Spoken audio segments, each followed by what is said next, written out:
What happens in a hackathon is you basically get a whole bunch of talented people together.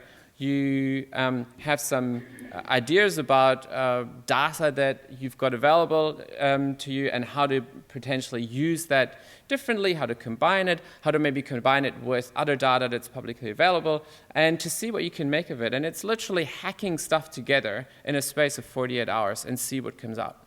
So Startup Weekends gives you a very low effort, sort of a low threshold way to get into this way of learning a little bit about the innovation techniques that that TradeMe mentioned as well. The next one is called Crowdsourcing, and that's where you tap into the wisdom of the crowd, which many of you might have heard about. We did something a few years ago with Inland Revenue. It was the first crowdsourcing competition of an agency in New Zealand. And what Inland Revenue wanted to do is basically create a new smartphone app. And at the time, we sort of happened to talk to them about this. And we said, well, rather than you kind of trying to do this in-house, why don't you just tap into what your taxpayers want to do, how they want to interact with you? Innovation forums. This is something that we've started doing with Statistics New Zealand, with the Borders Sector Governance Group, and it's basically around a very specific problem that you're trying to solve.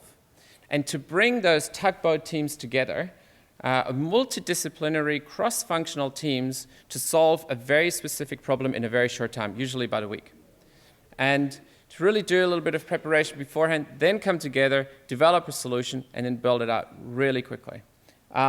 This is highly effective, and it works really well in the public sector because often we're in the situation where for those gnarly little problems, a lot of work has already been done, but we somehow just can't get it through, right? And this is like a format where you can focus everyone, you get the support from sponsors of the project, from executives to say, right, let's get all together and fix this thing. And it works really well. It takes 5 days. Things. And so I'd highly encourage you to think now, what is it that you can try? What's the first thing you can do now and just give a go to maybe get together with your team in your department to try some of these techniques out so that you learn and you find out it's fascinating stuff. Even if you never ever do it again because it's terrible, which I highly doubt, you will still learn a lot. And at least you have started that journey of the stuff that's coming in the horizons. At least you're kind of like going, oh yeah, we need to think about that.